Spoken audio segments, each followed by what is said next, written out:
All right. Well, good evening, everybody. My name is Tyler Wade, and I'm the Associate Director of Enrollment Systems at Wabash. I'm joined by my colleague, Chip Timmons, who also works in the enrollment office. He's the Dean for Enrollment and Director of Admissions, and an awesome panel of Wabash parents, alumni, who are here to be able to answer your parent questions this evening. We're really excited that you're able to spend some time with us tonight. I think we're going to have an awesome evening, and you'll have a chance to get lots of your questions answered. Before we get started, I do want to go over some of the technical ground rules of using Zoom. So if you, there are two ways to be able to submit questions. You can either use the chat feature, which will be at the bottom of your Zoom screen, where you can hit chat and that will send a message to the panelist or the host, and I'll be monitoring those throughout it. Or you can utilize the question and answer button, which is also there on the bottom of your screen to be able to submit questions. I will kind of go through those, send them to Chip, and then Chip will use those to work through our panel.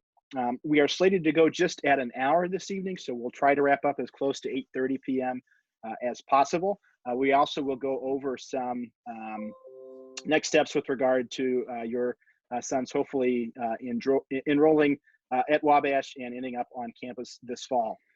Without further ado, I will turn things over to my colleague, Chip Timmons, to get us started. Okay, thank you, Tyler, and thank you everyone for joining us. I thought maybe the best way to start would be to do some introductions. Might just be easier for me to go in alphabetical order. So Terry and Carolyn, want to introduce yourselves? Let us know who you are, where you're from, and a little bit about your son, who's a current Wabash student. All right, I'll jump in first. I'm Terry. I grew up in a rural area between Delphi and Monticello. Now live in Carmel on the north side of Indianapolis. Our son Stuart is 19 at Beta Theta Pi and is studying economics and went to Carmel High School. Carolyn? And I'm Carolyn Anker. So Stuart is the younger of our two sons. Our older son went to a co-ed state university, was also involved in the Greek system.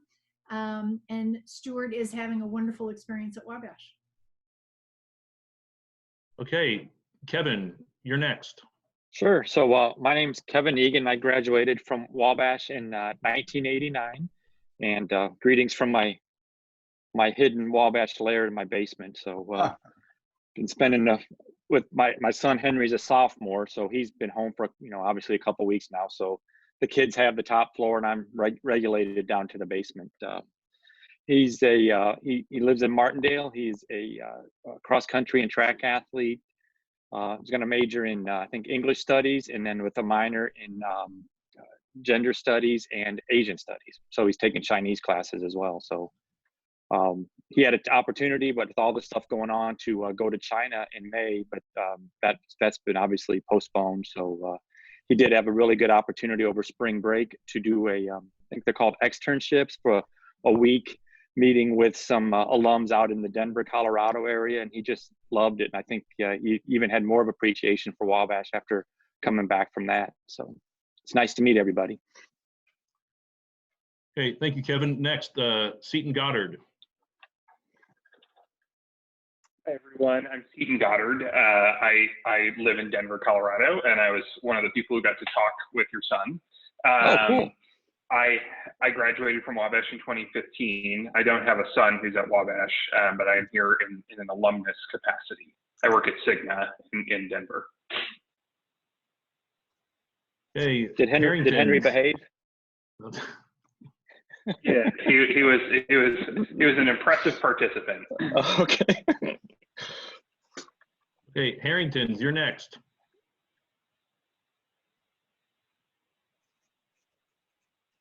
They don't know they're muted. There we go. Awesome. Sorry. My wife set me up. I mute him all the time. I'm sorry, you guys. I know how that works. I'm Brian Harrington. This is my wife, Holly Harrington. We have a son that's currently attending Wabash, Braylon Harrington. He's a sophomore. Braylon is focusing on art and on Spanish and and as you can see, we're in Indianapolis, Indiana. As I said earlier, the gang's all here. And we have another son who will be attending Wabash. He's a 2020 senior at North Central. All right, last but not least, Mr. Rollins. Hi, everybody. John Rollins. My son Ian is a freshman at Wabash. We're from Wheaton, Illinois, so it's outside of Chicago, about 30 miles west. And Ian, he's studying right now, I think economics, wants to look into a minor in business, and then he may major in this, I think it's the new PP&E major. He's a teak and is very happy at Wabash, except is going stir crazy in the house now with us now that he has this newfound independence and is got something to compare the I guess the overly strict parents that he grew up with to. But anyway, we'll get into that a little bit more later. So, but nice to meet everybody. Okay, now when folks had a chance to register, they were allowed to submit a couple of questions. So I've got a few of those I'm going to start with, but Tyler's going to let me know when others are submitted. So if there's something that's on your mind, I want to ask the panel, go ahead and send it off to us and we'll get to it as quickly as we can. So first question, and one that was asked by more than one person, what's the biggest change you've seen in your son from the time he left your house as a soon-to-be college freshman to the young man he is now? And just whoever wants to take that first, go right ahead. He definitely has an opinion, that's for sure. And I think that he's growing. He's always been open and kind of fun-loving, but I think that it's been really good for him being the middle child in our family. He's always been outgoing, but I think that he's even more outgoing now. I think he's really learning himself and finding out how to communicate even better with others. I think leadership, would you say? Mm-hmm. And I would echo the ability to communicate. For those who know Braylon, he's always been a talker, but I think he has become a better listener. And so his responses are more broad and not just his opinion, but you can tell he's taken in a lot of other perspectives and listens very well. Anyone else want to weigh in? Sure. I think from my perspective, I've seen it more from freshman to sophomore year as he kind of got just acclimated to being on campus, and but just the number of friends that he's made and the way that he's been able to keep in contact with them, even with all the stuff that's going on now. And you know, he came from a small high school, Cecina Memorial on the east side, so I think he was adapted dealing in that smaller environment. But somebody mentioned it earlier too, just that level of confidence, and I've really seen that. I mentioned him going out to Denver, but even, you know, coming back from that, just the way he was talking about the alumni network and the way that he was, you know, just thinking about what he wants to do going forward. So I saw a little bit of that at freshman year, but I'm definitely seeing that over this summer and then over the sophomore year. You know, one of the things that we've seen that's been most interesting about Wabash specifically, I think, is the way that that our young son has come to understand the connectivity between these disciplines. It's almost an ideal way, in my mind, that a liberal arts college should work, making the connection between why track and being in student senate and being in a fraternity and all these various elements come together with academics to make a well-rounded person. Chapel Talk, for example, something that we had no idea, you know, what the impact of that would be, has become something that has really opened his mind. And routinely when we talk to him, he talks to us about what's happening in Chapel Talk. Whether he agrees with it or not, it certainly creates a sense that the world is a connected place. And that's something that I've seen, that maturity, that notion that all these things connect to each other. It's not just about mathematics or being a great, you know, Carmel basketball player. Okay. All right. Thanks. So another popular question we had, what to bring? So I think my experience has been that every student brings too much, but they still make that mistake every year. What are the essential things that a student needs to bring when they move in and arrive on campus in August? I'm sitting in my basement. I can show my screen 20 feet from me. You can see his bins. You can exactly see what he's brought to school. He's pretty good. Henry's been pretty good about minimizing, but I think you're spot on. They tend to take my oldest took way too much her freshman year and then was bringing it all back over the Christmas holidays.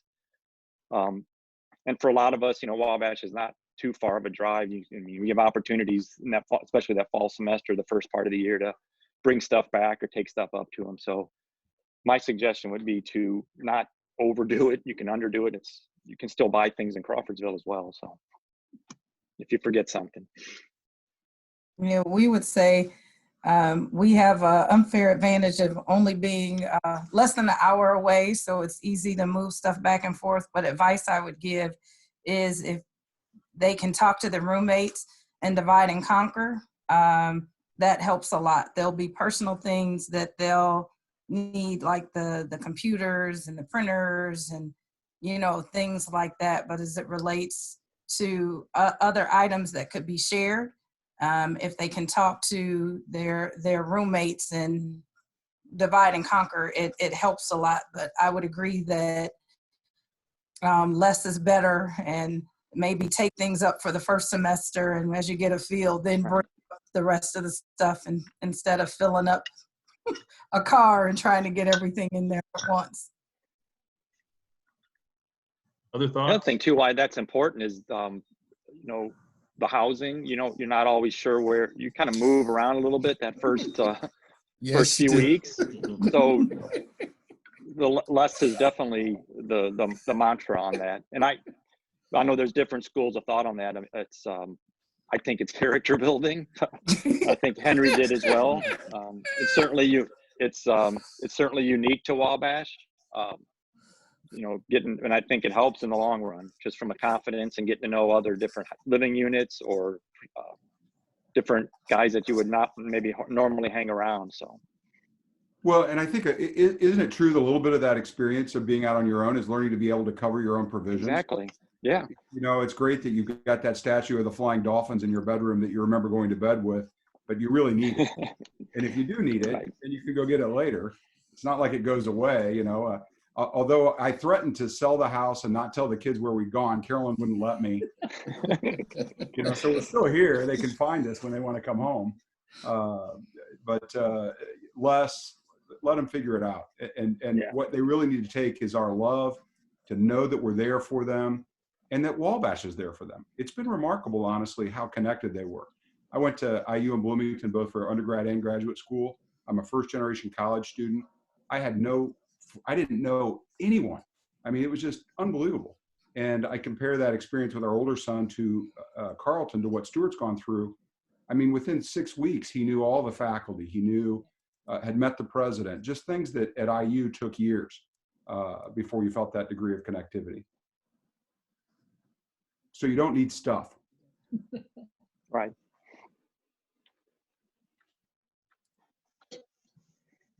He's on mute. You're on mute. Yeah, sorry. I'm actually, the sun is pouring into my window right now in my face. I shouldn't be complaining about it, but I look like Santa Claus. I got like my gray beard showing my red face. I got to do something about that. So I'm going to fix that. I'm going to leave this question and go. So talk about room amenities, and we've got guys that live in different houses. What are the rooms like? What are the sizes? What are the different living arrangements? And maybe we'll start with John, because I haven't given you a chance to talk yet, but what are the living arrangements like for Ian and his living unit? And then we'll just go around, have everybody else weigh in and just kind of talk about how everything seems to be similar, but also different too. Okay. Yeah, I think, to be honest, I haven't seen his room in quite some time down there. It was the first day, I moved him in, and I think, like Kevin had mentioned, that everybody's moving around, and he had so much stuff, and he was bunked up with somebody in this tiny room, I think in the teak house, if I'm not mistaken.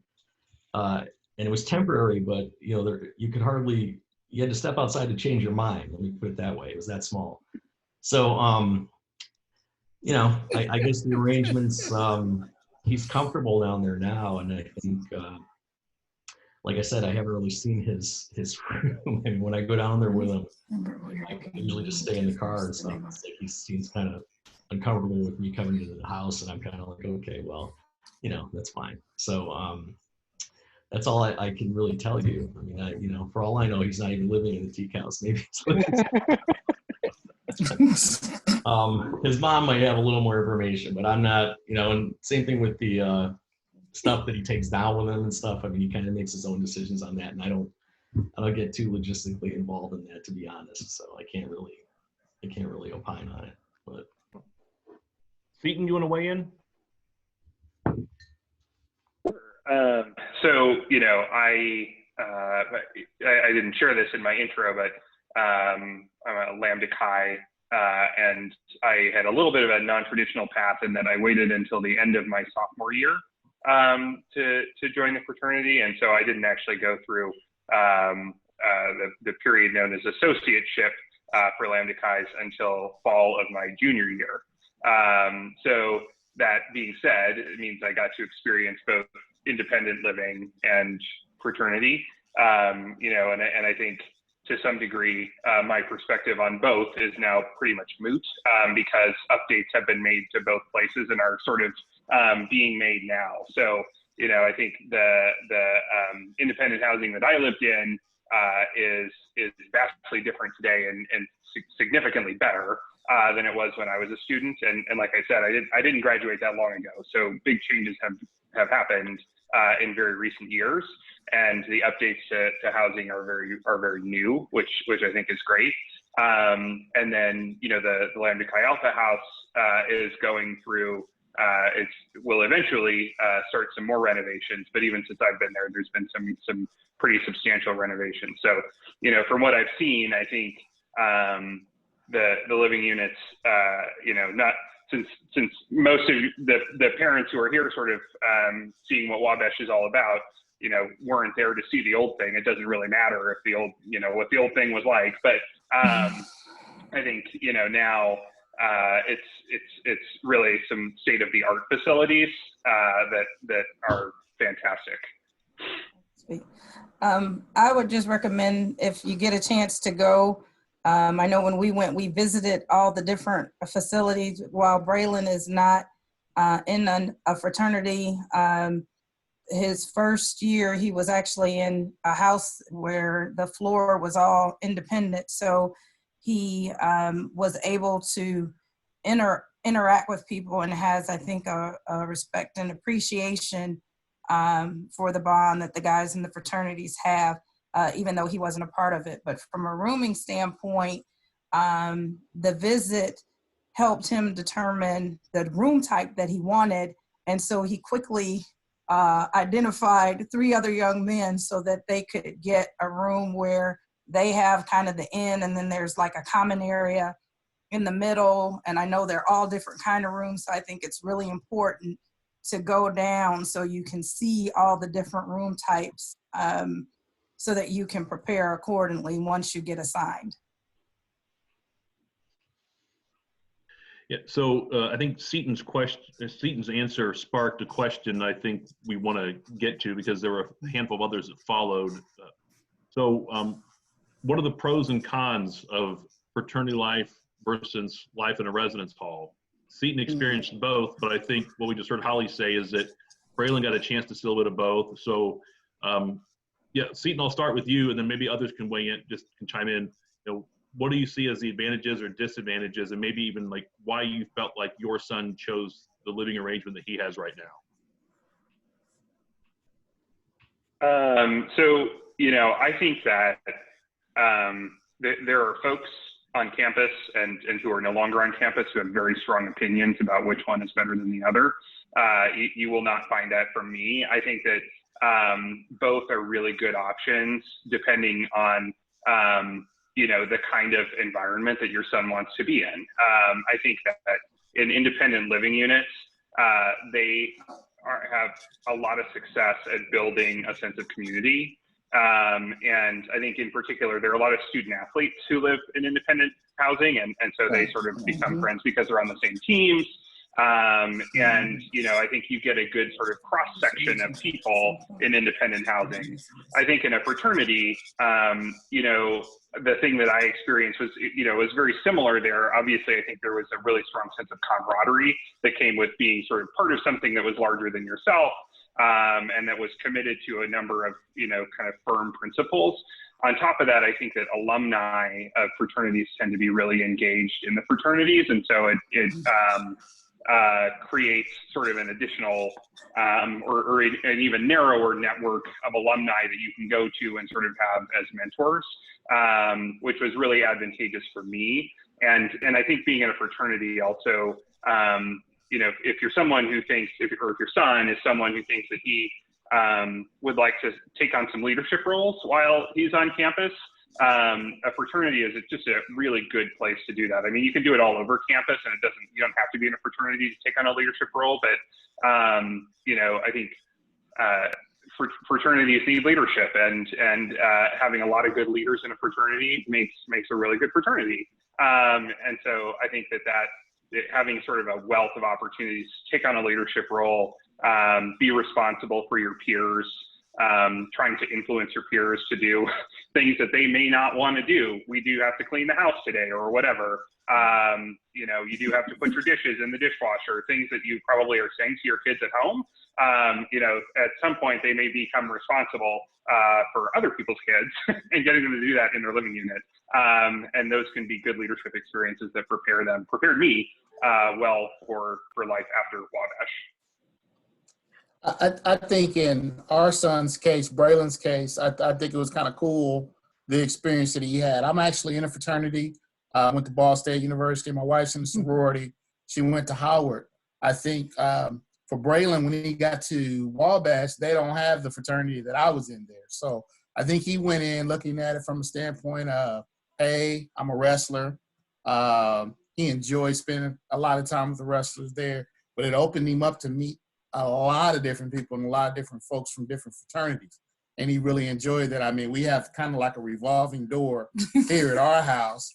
If they're going to visit another school, if they're going to do something else, or if they have to come to Indianapolis for some type of meeting, you know, they always end up here. So I think that aspect of it made him more of a diverse student. I think they've got the Malcolm X Institute that he's involved in, amongst other things. I just think it's opened his eyes up to see both sides of the fraternity life, having the background of his parents being involved in fraternities and sororities, and it's given him, I would say, an open mind. And then this year, his living arrangements, you couldn't have 4 different individuals living in a house. It's kind of amazing to us. So. Yeah, so Seton, I guess you and I are fraternity brothers. So I was a Lambda Chi as well. So, I won't give you my Alpha Kappa number. It's 3 digits. Yours is probably 4 digits. It is, yeah. Yeah. So I'm on the high end of the 3 digits, though. Yeah. So for Henry, he's actually he lives in Martindale, and he loves it there. And I think we've all touched on a couple themes. It's kind of like the guys you hang around with. So as an athlete, a student athlete, he's, you know, friends and I guess, you know, friends and colleagues with his track and cross country buddies. And then he's also got the CIDE program. So there's different avenues outside of the fraternity system. I know he had thought about Lambda Chi that whole rush week early on. He, you know, visited all the fraternities, and he went into it with a real open mind. And that was the guidance that I gave to him. You know, the fact that I went to Wabash and he's at Wabash, I couldn't ask for anything more there. I certainly didn't want to push him down to, hey, now you got to be like your old man and go to the Lambda Chi house. So I definitely stayed out of that decision-making processes. And just said, you know, just go into it with open mind. Each of them have different positive attributes, and it's really more about fit and where do you want to kind of hang out and what kind of leadership attributes do you want to practice. So there's opportunities at Wabash, whether it's a club, sport, fraternity or whatever to to practice those things. Okay, I'm going to pivot away from housing because one, we've had a lot of questions about it submitted, but also we're kind of taking away some of the thunder from tomorrow night's panel. So at 7 o'clock, this is my plug, tomorrow night at 7, we have our second housing webinar where we will talk about the housing application process, how students submit that, what they need to submit, the timeline for when they'll be notified. And in fact, tonight, the housing application goes live on the new student roadmap for deposited students. So for those whose sons have already made their decision to come to Wabash, 9 o'clock, sit them down in front of their laptop. They're probably still awake.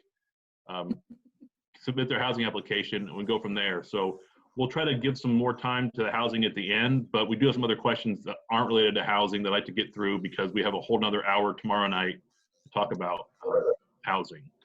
So one question that came in early I didn't get a chance to get to is this journey to find your major. You know, how does that work for a student? How does, you know, we've got, I think we heard like maybe 12 different areas of study across our panelists. What was that like for them? They're probably still trying to figure it out, but if you can shed some light on that, how did your sons decide to be art majors, economics majors, Asian studies, and the like? When we ask Terry and Carolyn, let's hear from you. Why don't you start with your background? With my background, so Terry and I met at IU, and I was a French and literature major as an undergrad and a psychology minor, and then ended up going to the graduate school of business there.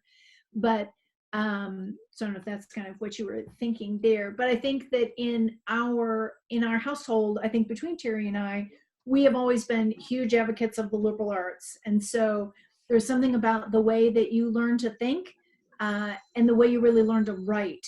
So I think for Stuart, he was exposed to a number of different things when coming through Carmel High School, but I also think even just a lot of the conversations around the dinner table about really led him to an interest in economics. But I think one of the big things that has really sealed it for him this semester has been a relationship with a faculty member in his fall semester that he really tuned into. Who was actually a classics professor and who gave him a lot of really terrific input. So Stuart's not a classics major, but he really, really appreciated with Professor Kubiak the opportunity to talk and compare what he might want to study, and the idea that he can study a broad number of things in addition to his major has really brought a lot of, I think, satisfaction for him. And the academic rigor that Wabash represents, I think is fantastic. And I think we have really seen, Stuart's a good student, but we've really seen him rise to the challenge. And I think he's loving the in-depth pursuit. So in my business life, so undergraduate, I was educated in communication or in rhetoric, went to law school, but directly from law school, I went into business. We've got a portfolio of companies. There are 13. Every individual company is led by somebody who was undergraduate educated in the liberal arts. There's a couple things. One, certainly they think critically, but secondly, they have enormous tolerance compared to people that were within a particular discipline vertical, I think. You know, what the Harringtons were talking about with the Malcolm X Center and other things that are going on campus, and it's small enough and you're encouraged to get engaged.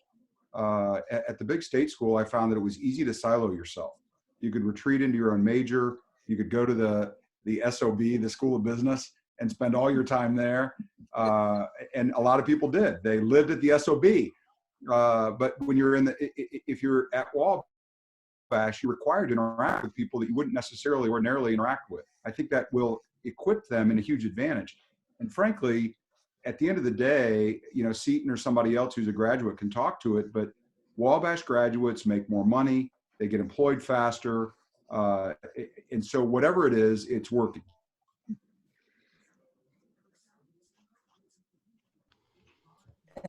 I can add, went to a small school, private school, Howard University in Washington, D.C. I'm a mechanical engineer.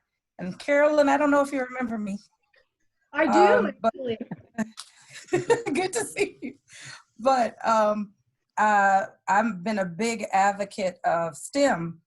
And so one of the things that I've talked to Braylon a lot about is the STEAM component, where they're adding the arts to the science, technology, engineering, math, and now they're adding the art. So I think when he was sharing art, I would agree with what the anchor said about critical thinking. It's taking on a whole different dynamic where I think the corporate world is realizing the value of liberal arts versus that silo of, just being law, just being engineering. My husband is also communications, but they're embracing that broader perspective that individuals with a liberal arts background bring. So I can be honest to say we kind of struggled when he was going through his major. He went in one area. Read it. Well, no, he went in physical therapy. That's right. So I think biology changed his mind really quick, and like rhetoric, and we were like, "What's rhetoric?" From a career perspective. And then he's he wants to have a focus on art and in Spanish, and he's interested in studying his senior year out of the country. So it's been an evolution. So I would just advise parents, if they don't know exactly what they want to do. Like I knew from 7th grade I was going to be an engineer.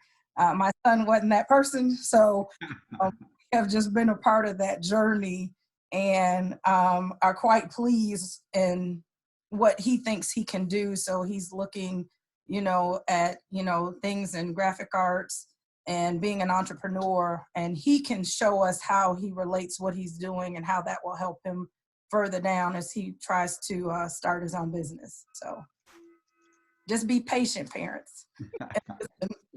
And I can just quickly sort of share my story to give you, if you're sort of thinking about, okay, the liberal arts, like what can you really do with that? I think, I came to Wabash thinking that I wanted to be a physician. And, when I was at Wabash, it was, healthcare reform was happening. And a lot of people were talking about healthcare reform. And I decided I was actually more interested in healthcare reform than I was in medicine. And so I ended up majoring in political science and doing a lot of sort of extracurricular studying, got some grant, small grant funding from the college and other places to look at healthcare policy and its effects on public health and things like that. And that kind of became my passion. And I had, lots of faculty mentors who were willing to feed that passion and help me find ways to dig deeper and learn more and get more and more experiences.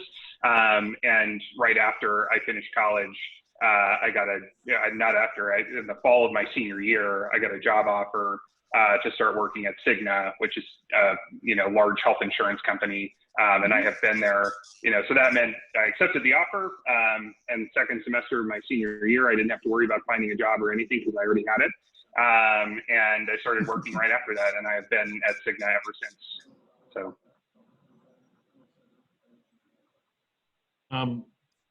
So another question we had was about the alumni network. How have they hear about it all the time during the admissions process when they visit campus, they meet alumni. We have 2 in the chat tonight. I mean, how are some ways that your sons have benefited? And Seton, maybe from your experience, like how has the alumni network helped you? Yeah, I can. There are lots and lots of examples of that. I think, so when I was thinking about the job that I wanted to have, I spent a lot of time connecting with alumni who worked in healthcare and did lots of different things. And, that sort of helped me land on where I wanted to be. And it just so happened that we had an alum who was working at Cigna and was doing some hiring. And he was able to help me start a role in a rotational leadership development program, where I sort of start in one role and move through different roles over a period of about 5 years. And the other connection there was actually not an alum, but one of my fraternity brothers, his dad worked at Cigna. And so between this alum who was at Cigna and my fraternity brother's dad, they convinced me to come work at Cigna. So that was really helpful just in sort of identifying a job. But I think in addition to that, I have had numerous mentors even after Wabash who have been Wabash alumni and who have helped me think about difficult situations at work and ways to advance in my career and things like that I think are all really important, where the network did not abandon me once I was no longer a student. It's still very much a part of my everyday life.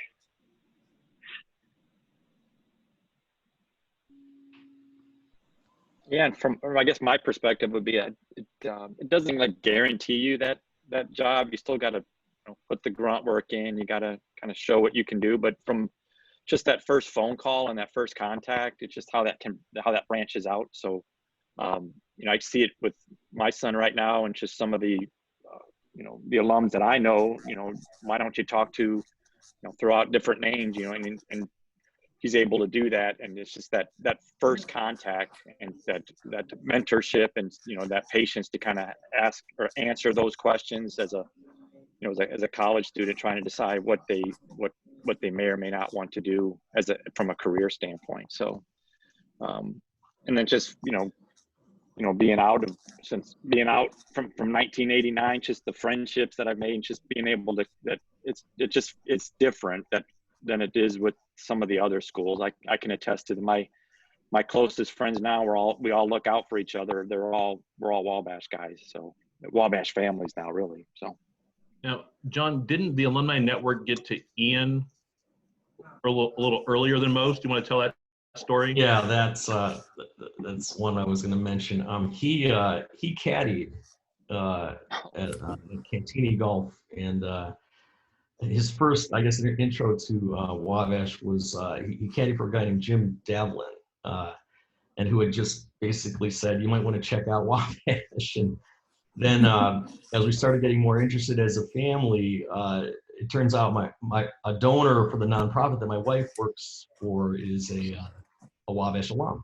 And so all of a sudden, all these roads started leading back to Wabash. I mean, and the network kind of mobilized and was reaching out to Ian, which I thought was really impressive because, that was one of the reasons I think he chose the school, was just that there really was, the alumni embraced him. I mean, it was kind of as a candidate, and it was really impressive. I mean, and the people I met who were Wabash alums, just first class, great people.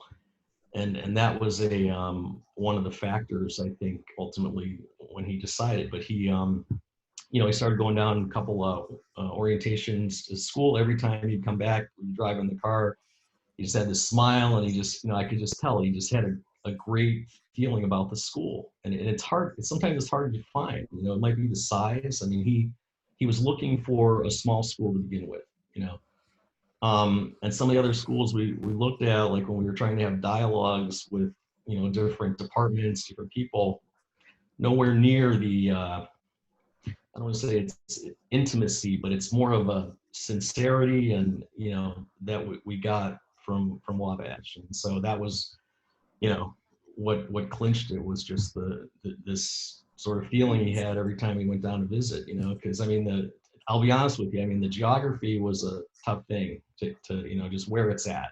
I mean, we're driving down, on the way down, he's like, there's a lot of cornfields around here. And I'm like, well, what about the school? And then sure enough, when we're driving back from the school after visiting, more people and all these events and stuff, it didn't matter that we're driving through cornfields. I mean, it's kind of like he just, was talking my ear off about how much he liked this and that and this. And so I just thought that was a great thing. And I think that was ultimately just what made the decision for him was, and the alumni network, I mean, I guess to get back, sorry to meander a bit on this, but is still impressing me to this day. I mean, just the people that I meet, that he's been to other alums have hosted events, and just networking. And then there's some golf outings for the Chicago or Wabash alums, that I've been to, and just, the people are they're just great people, the alums. I have not stopped being impressed by everybody I've met from the school. So, and I think that goes for Ian as well. So. So a question that was submitted prior to this event, but a couple of things that you've all said made me go back to this. One parent asked, for those who have children who have attended other institutions and Wabash, do you see a difference in the emotional intelligence in your two children based upon their experiences? And can you help tell us a little bit about what you see and why you think it might be a bit different? I could probably start on that question. As I mentioned, Stuart is the younger of our two sons. So we have an older son who attended IU Bloomington and who's now in law school. And he had a very nice experience at IU for sure, where Terry and I went to school. But I think that with Stuart, one of the things that we've seen is that that there seems to be just the way that the schedule works and the way the structure is of the college that I've seen that Stuart has really been able to delve into the academics during the week. And then there is no shortage of social activity with the fairer sex, if you will, over the weekend. And so he has thoroughly enjoyed it. And in fact, I would say, so he graduated from Carmel High School here, large high school north of Indianapolis, co-ed school. He is equally, if not more social at Wabash as he was with ladies, as he was at Carmel High School. And so we've actually just seen it's allowed him to delve more into the academic side and have focus on that in a way, honestly, that we didn't see that with our older son, where I think the presence and the social activities of the co-ed situation provided a little bit of a healthy distraction, but definitely a distraction. And I don't think that even though our older son was in a fraternity at IU, different chapter, different house fraternity than Stuart is at Wabash, but I think the kind of friendships that Stuart is developing with the guys in his fraternity are even stronger than our older son did, because they have time to be with the guys and time to be with the guys on the track team. And then on the weekends, there's no shortage of social activities, ladies and otherwise. Yeah. So anyone else want to offer up their thoughts on that question about differences between children that attended other institutions?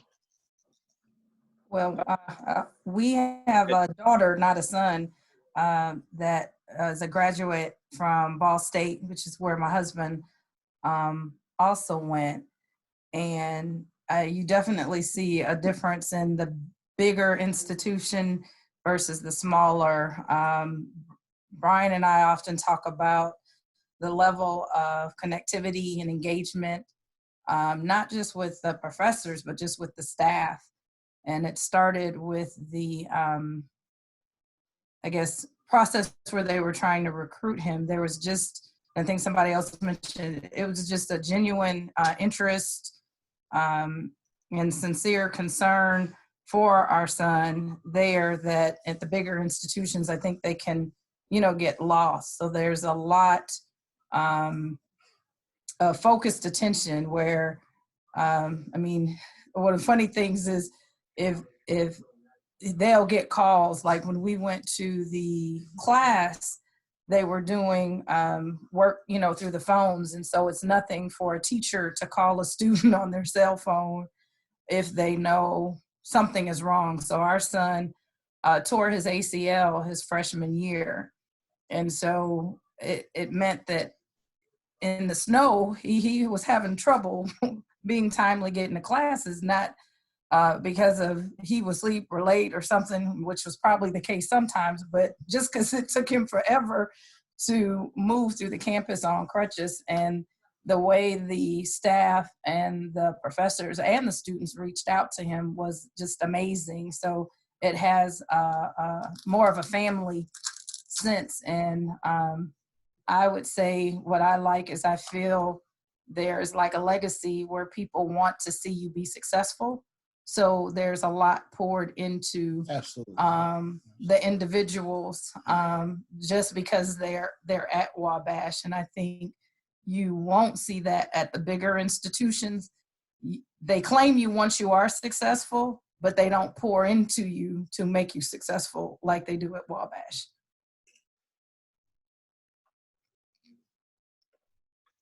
So we're getting close on time, and there's a bunch of questions. So maybe we'll call this like the lightning round. Try to get through these as best we can. We'll get a couple of answers from each of you. Best advice you would give a parent about to send their son off to Wabash College? Be patient, be supportive. When he needs you, recognize you're not going to hear from him a lot.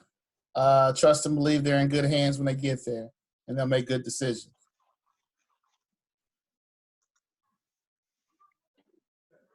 Yeah, I agree with that. For me, it was one of the hardest things I've had to do as an alum, not pushing my son to Wabash. So I kind of had to let the process play out.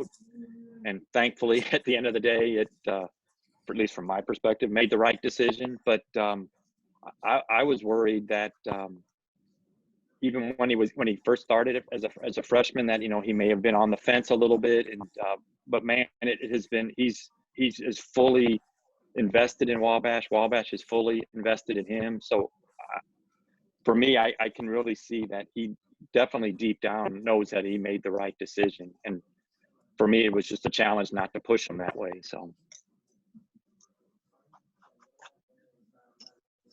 Any other pearls of wisdom for future Wabash parents?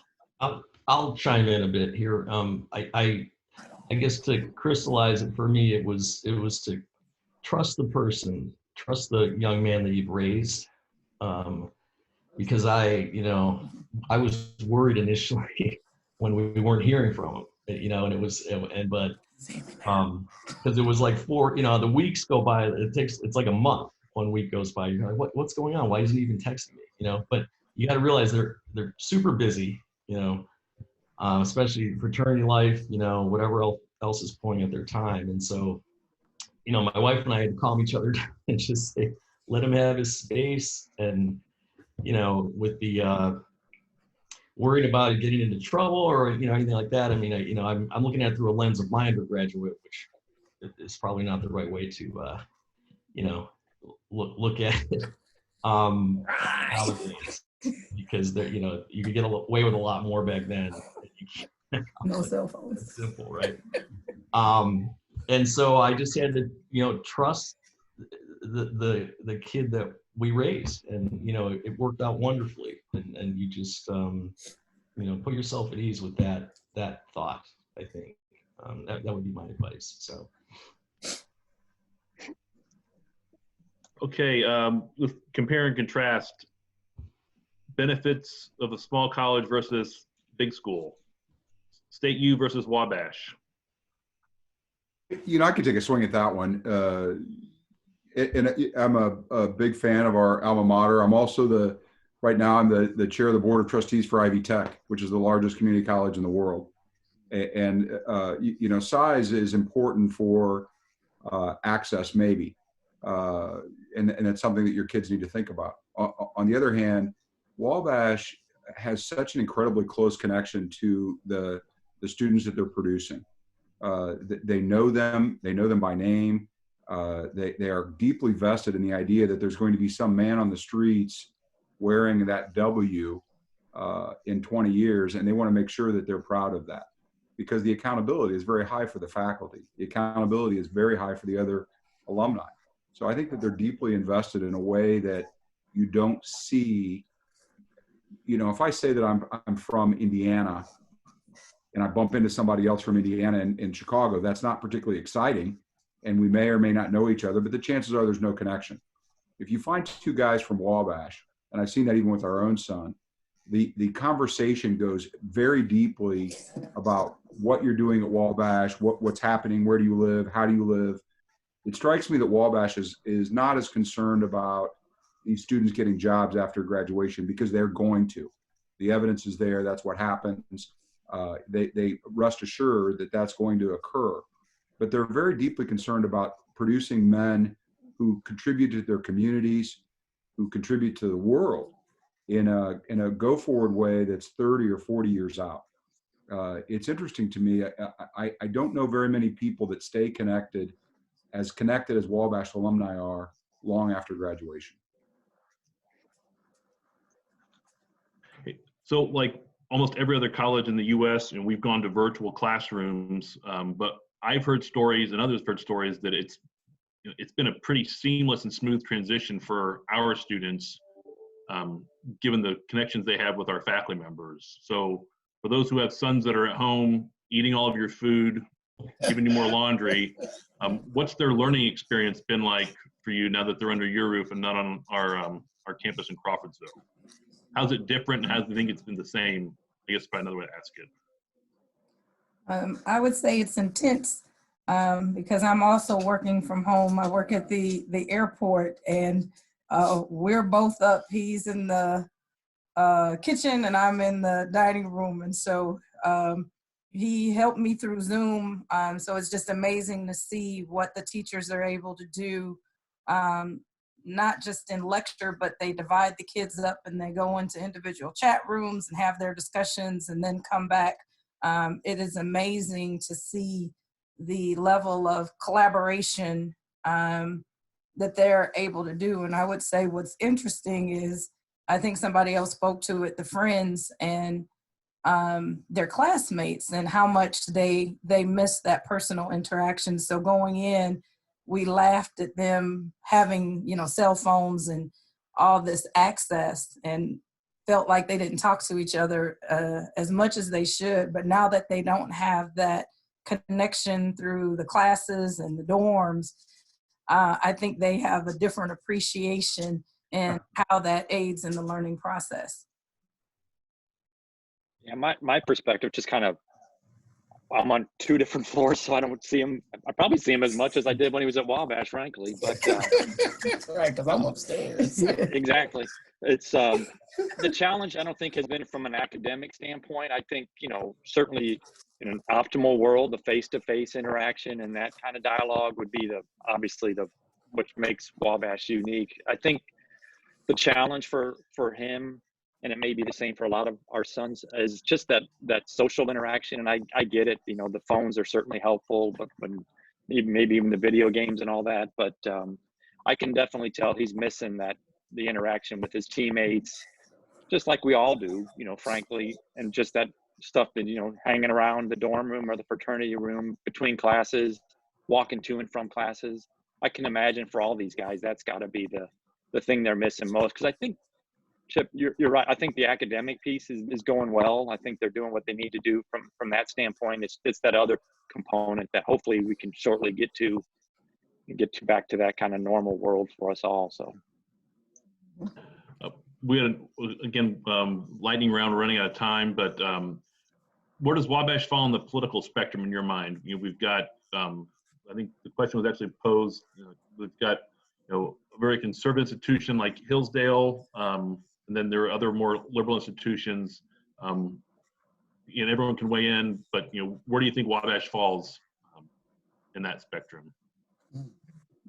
Maybe I'll split go to the outside and say that I think Wabash is classically liberal, not liberal in the American political sense, but I get the impression that there's enormous pressure for these young men to be tolerant of other points of view and to argue intellectually rather than emotionally or personally.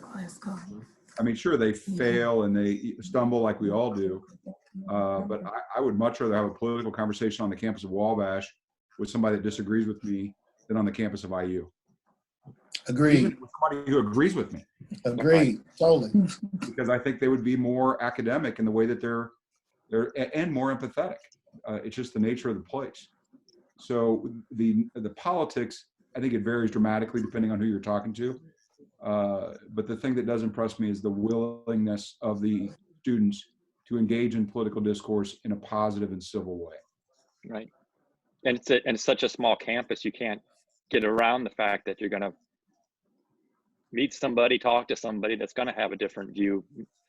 It doesn't have to be a political different view, just a different view of whatever, and just being able to engage in a conversation from a lack of emotion standpoint and coming at it from a more of an academic standpoint. I don't really view Wabash as anywhere on the political spectrum, frankly. And other than the fact it's in the middle of Indiana, whatever that means.